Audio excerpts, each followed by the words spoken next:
जब एक इंसान आपके पास pre marital, mainly I think is the thing where you want to know, arrange marriage हो या लव मैरिज हो, आपको फैमिलीज को ज्यादा जानना होता है, क्योंकि जो बॉयफ्रेंड गर्लफ्रेंड है वो तो आई एम श्योर कुछ टाइम से साथ में रहते हैं। हाँ। तो एक इंसान को क्या क्या बैकग्राउंड चेक्स करने चाहिए ताकि आपको पता है कि आप जिस बेटी को घर ला रहे हो या अपनी बेटी जिसके घर में दे रहे हो, हम्म, या बेटे, जो सेम थिंग मेल और फीमेल, हम्म। क्या क्या चेक्स करने चाहिए? देखो, सबसे पहली बात तो आई करेक्ट हो कि जहाँ पर लव मैरिज है ना, वहाँ पे भी इन्वेस्टिगेशन जरूर होनी चाहिए। और हमने कितने ऐसे केसेस में, लव मैरिज के केसेस में, ऐसी ऐसी इन्फॉर्मेशन पाई है जो कि आदमी अपने आप को फेक करते हैं लव मैरिजेस में भी। ठीक है, I give you case study later, but I tell you कि क्या क्या चेक्स होने चाहिए। इंपॉर्टेंट क्या होता है चेक करना, आदमी का कैरेक्टर, कि वो किसी और का उसका इन्वॉल्वमेंट तो नहीं है, पास में शादी होकर एंगेजमेंट होकर टूटी तो नहीं है, उसकी हैबिट्स कैसी है, कि बहुत ज़्यादा ड्रिंक तो नहीं करता है, स्मोक तो नहीं करता है, ड्रग्स वगैरह तो नहीं लेता है, उसकी मेडिकल हिस्ट्री कैसी है, कि डी से सफ़र तो नहीं कर रहा है, कोई साइकोलॉजिकल डिसऑर्डर तो नहीं है, कोई फिजिकल डिसेबिलिटी तो नहीं है, उसके अगेंस्ट उसकी फैमिली में किसी क्रिमिनल बैकग्राउंड तो नहीं है, कोई लिटिगेशंस तो नहीं चल रहे हैं, उसका एजुकेशनल बैकग्राउंड कैसा है, उसकी एक्चुअली में इनकम वो है या नहीं जो वो शो कर रहा है, उसके एसेट्स कितने हैं, उसके conduct, behaviour, nature, social reputation कैसी है, पेरेंट्स का नेचर, कंडक्ट, बिहेवियर कैसा है, क्योंकि अलायंस फैमिलीज़ का होता है, उनकी सोशल रेपुटेशन कैसी है, उनका फाइनेंशियल प्लेसमेंट कैसी है, बहुत ज़्यादा इंटरफेयरिंग तो नहीं है बॉय की लाइफ में कि कल को मैरिज ना चलने दें, या गर्ल की लाइफ में, दोनों साइड से होती है चीज़ें चेक, राइट? सो ये सारी ये चेक करना बड़ा ज़रूरी है। उनके कोई बैंक्स को डिफ़ॉल्ट तो नहीं किया हुआ है, राइट? सो जस्ट अभी हमने एक केस किया, उसने 16 बैंक्स को डिफ़ॉल्ट किया हुआ था। केस प्री मैट्रिमोनियल केस में पता चला, 16 बैंक्स को, ठीक है? और 16 बैंक तो छोड़ो, उसके फादर ने भी किया हुआ है, उसके ब्रदर ने भी किया हुआ है, और उसकी मदर ने भी किया हुआ है लड़के की। और लड़की के साथ जब डेट पे जाता था ना, तो कहता मैं कभी क्रेडिट कार्ड यूज़ नहीं करता, क्योंकि मैंने ना क्रेडिट कार्ड में बिलीव नहीं करता, क्रेडिट कार्ड में मैं इसलिए हमेशा कैश पेमेंट करता हूँ, ठीक है? Little little did she know कि क्रेडिट कार्ड इसको मिलेगा ही नहीं कभी ज़िंदगी में, क्योंकि बैंक देगा ही नहीं इसको कभी। I don't even know whether to laugh at this or what. It's like, this is such a funny, मतलब it's या, sad but it's such या, a funny funny thing. Thing, या, राइट? सो ऐसे-ऐसे केसेस निकल के आते हैं। और लव मैरिजेस, ठीक है, are not uncommon to fraud. कितने लव मैरिज केसेस में हम पोस्ट मैट्रिमोनियल इन्वेस्टिगेशंस करते हैं, इसमें कंप्लीट फ्रॉड हुआ होता है, ठीक है? एकदम ऐसा फ्रॉड जो आप सोच भी नहीं सकते। हमने अभी एक केस किया, देखो ये तो कैसे बच गए। I am telling you the about the fraud. Okay. ये लड़का और लड़की मिले ऑस्ट्रेलिया में, ठीक है? They had fallen in love with each other, and boy belongs to a very rich family. दोनों लड़का-लड़की जो है आपस में एक लिव इन रिलेशनशिप में रहना शुरू कर दिया, वहाँ पे ऑस्ट्रेलिया में। They both were studying together. लड़का बहुत रिच फैमिली से, बिज़नेस क्लास ट्रैवल करता है, एक्सपेंसिव कपड़े पहनता है, एक-एक जैकेट 2-2 लाख रुपए की होती है उसकी, right? So So and rich एक life. वहाँ पर एक स्पोर्ट्स कार खरीदी है उसने अपनी ऑस्ट्रेलिया में. ऑस्ट्रेलिया में, तो rich life, right? So the girl is also equally rich, right? So everything is going perfect. अब थोड़े टाइम बाद, ठीक है, व्हेन दे पास जब उनकी ग्रेजुएशन हो जाती है, पोस्ट ग्रेजुएशन के लिए जाते हैं एंड ऑल दैट, तो शी डिस्क्लोजेस हर पेरेंट्स कि भई मुझे शादी करनी है। तो parents were also happy seeing the profile of the, कहते हैं भाई अच्छी चॉइस होगी, हमें क्या दिक्कत है, रिलीजन विलीजन तो मैटर नहीं करती है, लेकिन प्रोफाइल अच्छी होनी चाहिए, प्रोफाइल इज़ गुड। तो कहते हैं पेरेंट्स से मिलवा दो। तो बॉय की मदर आके मिली उनसे। मदर जो है, मदर खुद बड़ी हाई प्रोफाइल, वो उनके 2 हॉस्पिटल्स हैं, ठीक है? वो उनकी शिपिंग कॉर्पोरेशंस हैं, अपनी यॉट्स ऑन करते हैं, राइट? उनके जो है एक चेन ऑफ सलून्स हैं, right? So All this in India. All this in India I am talking Okay. About, right? So very rich. And जब जो गर्ल है उसकी मदर को, चलो आज ये शॉपिंग करके आते हैं, यहाँ से डायमंड का हार खरीदेंगे, आज ये खरीदेंगे, जो करेंगे, वो सोचते हैं बड़ा अच्छा फैमिली मिल गई, सब कुछ अच्छा चल रहा है। तो अच्छा, लेकिन वो जो है ना, उन्होंने भी मेरा एक पॉडकास्ट देख लिया जिसमें मैंने बोला था कि pre matrimonial investigation is a must. अब वो पॉडकास्ट देखने के बाद उन्होंने कहा कि चलो एक बार जब कह रहे हैं तो करा ही लेते हैं, कराने में क्या जाता है, ठीक है? एक बार का रिकन्फर्म हो जाएंगी चीज़ें। They just came to me कि भाई आप ना एक बार प्री मैट्रिमोनियल चेक कर दो कि भाई सब ठीक है नहीं है। उन्होंने मुझे प्रोफाइल बताई, तो मैंने कहा कि ठीक है कर लेते हैं, मुझे ये प्रोफाइल अच्छी लगी। But once we started investigating the case, एक के बाद एक लेयर खुलती चली गई। You know what, mother was staying in a 3 bedroom house, right? Father was staying in the same colony in another 3 bedroom house. Mother और father में dispute है, फादर अपनी मदर के साथ रहते हैं, ये मदर जो है ये अकेले रहती हैं, ठीक है? मदर जो है, जिस हॉस्पिटल की मालकिन अपने आप को बताती हैं, वहाँ से 92,000 रुपीज़ पर मंथ की सैलरी लेती हैं, राइट? और जो है जो मदर हैं, वो जिस घर से यहाँ पर अभी रिसेंटली शिफ्ट हुए हैं, जिस घर में रहते थे, वो स्लम्स है। They are just slums, right? Slum से शादी करने की वजह से इस घर में शिफ्ट हुए हैं। अब आते हैं उस पे कि सैलून के एक सैलून ऑन करते हैं जो भी उन्होंने 30 लाख रुपए देके, ठीक है, उसकी फ्रेंचाइजी ले रखी है सिर्फ दिखाने के लिए, ठीक है। और इससे ही बड़ी बात, जो हॉस्पिटल्स को अपना बनाते हैं, उस हॉस्पिटल में सिर्फ वो काम करते एक वर्कर है, लेकिन ट्रस्टी के साथ हॉस्पिटल के अफेयर है, ठीक है। और जो ट्रस्टी के पोजीशंस है, ट्रस्टी का जेट भी है, उसको भी अपना बताती है, ठीक है। यॉट्स है, उसको भी अपना बताती है, ठीक है। जो ट्रस्टी की पोजीशन है उसको अपना बना के बताती है। और ये बात पूरे हॉस्पिटल सब जानते हैं, इन दोनों का अफेयर है। और जो पैसा बॉय जब वहां पे लेविश लाइफ से स्पेंड कर रहा है, दैट पैसा all goes from trustee is too much into हर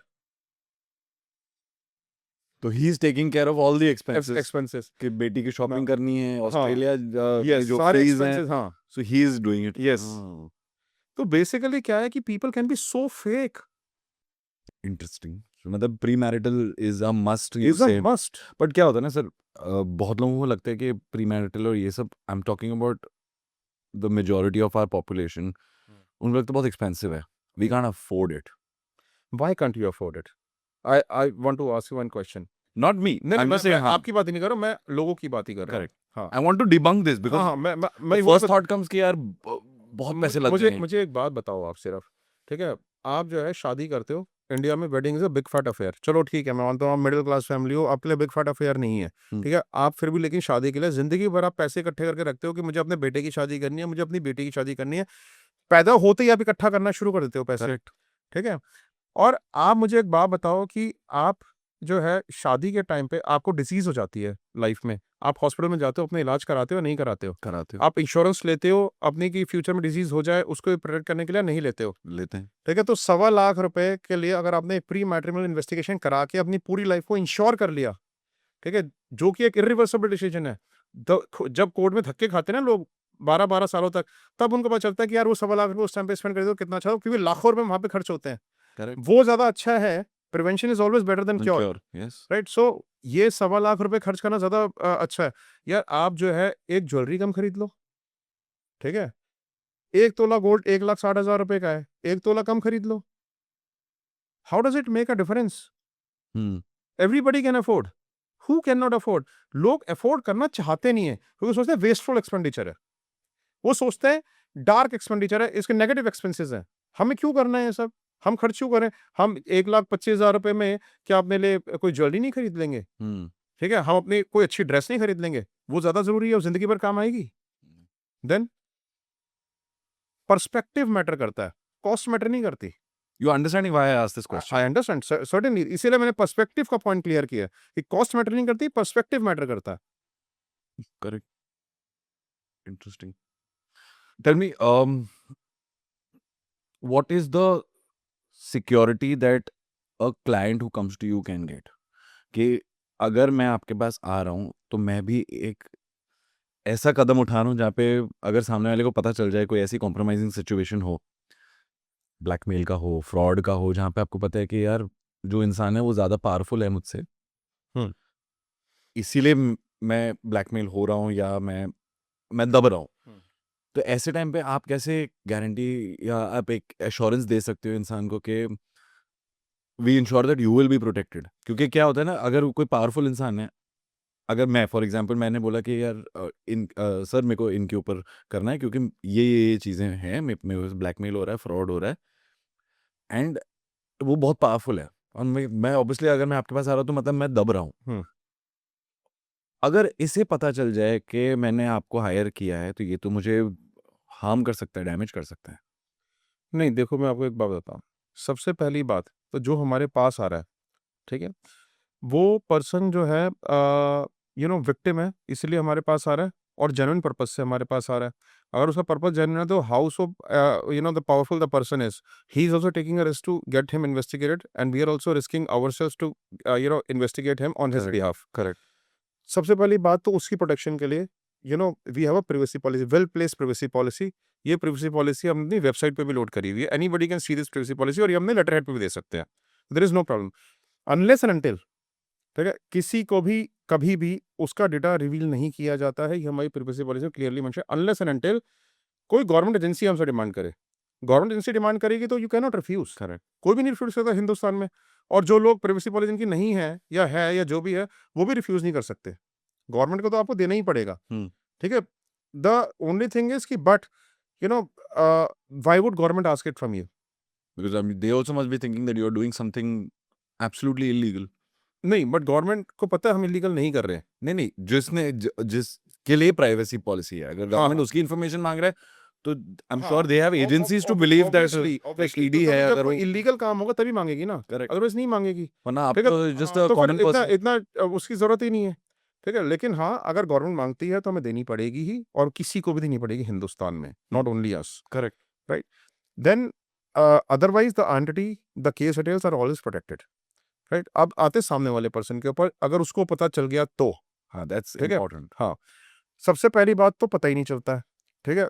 बहुत ही रेयर केस होता है कि जिसमें आदमी को सामने वाले को पता चल जाए। 28 सालों में मुश्किल से 1 या 2 केसेज़ ऐसे होंगे जिसमें सामने वाले आदमी को पता चल गया होगा कि मेरे को कोई टेल कर रहा है। कि मेरे को नहीं, टेल कर रहा है तो कई बार लोगों को शक हो जाता है, लेकिन हमें पता चल जाता है कि वो अपनी कभी कार का बैक मिरर एडजस्ट करेगा, कभी खाली रास्ते पे गाड़ी रोक लेगा, ठीक है? कभी बंद गली में घुस जाएगा, कभी रेड लाइट क्रॉस कर लेगा, तो हमें पता चल जाता है कि आदमी को शक हो रहा है तो हम छोड़ देते हैं वहीं पर ही हुँ। और फिर हम 4-5 दिन बाद, 10 दिन बाद दोबारा लगा देते हैं जब उसका शक वो निकल जाता है और पूरी किसी तरीके और से। इंसान को लगा हाँ, किसी और को लगा देते हैं हाँ। टीम को। तो इस तरीके से मैनेज कर लेते हैं कि कई बार आदमी को इस वजह से पता चल जाता है कि कई बार ना क्लाइंट खुद ही रिवील कर देता है। रिवील कैसे कर देता है? वाइफ कह देगी मुझे पता है तुम इस टाइम कहाँ पर बैठे हुए हो, ठीक है? और तुम इस लड़की के साथ हो, ठीक है? So what a waste of an entire effort in such a exactly, situation. Exactly, ठीक है? क्लाइंट खुद ही रिवील कर देते हैं जाके मुझे इमोशनल तुम्हारे को होके। पता चल गया तुम्हारे बारे में, तुमने इतने सारे बैंक से डिफ़ॉल्ट किए हुए हैं, तुम्हारे पास जो है ना तुम्हारी ये चीज़ें हैं, मैं तुमसे शादी क्यों करूँ? देखो मेरी डायरेक्ट एमएनसी की रिपोर्ट है मेरे पास, ठीक है? सो क्लाइंट खुद ही रिवील कर देते हैं और फँस हम जाते हैं।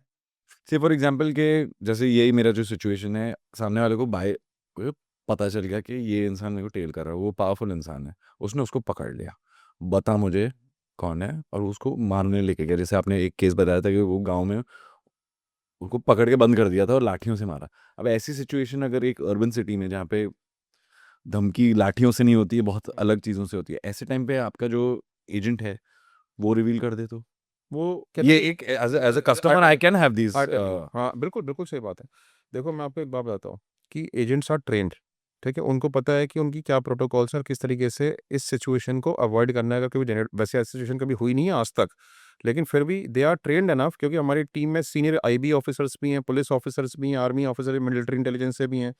तो वो सारे साहब को ट्रेन करके रखते हैं कि भी ऐसी सिचुएशन फँस जाओ, तो आपको कैसे बाहर निकलना है। तो आपके पास एक कवर स्टोरी हमेशा पीछे से प्रिपेयर्ड होनी चाहिए कि भई मैं तो इस वजह से नहीं, इस वजह से यहाँ पर था।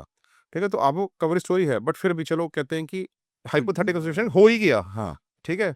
तो फिर उनको ये प्रोटोकॉल है क्लियरली जी आप पुलिस को बुला लो, ठीक है? हम पुलिस के सामने सब रिवील करने को तैयार हूँ, ठीक है? अगर मैं इनजेन्युइन हूँ ना, आपको लग रहा है कि मैं गलत एक्टिविटी के लिए आपके पास हूँ, तो मैं तब से कह रहा हूँ ना पुलिस को बुला लो। आप बुला लो, मैं हूँ यहाँ पे। पुलिस वहाँ पर आएगी, हमें पता चलेगा, हम अपनी कंपनी से उसको हैंडल कर लेंगे। और अगर वो गुंडा ही निकला कि मैं पुलिस-वुलिस नहीं, अब तेरे को तो मैं ही खत्म करूँगा।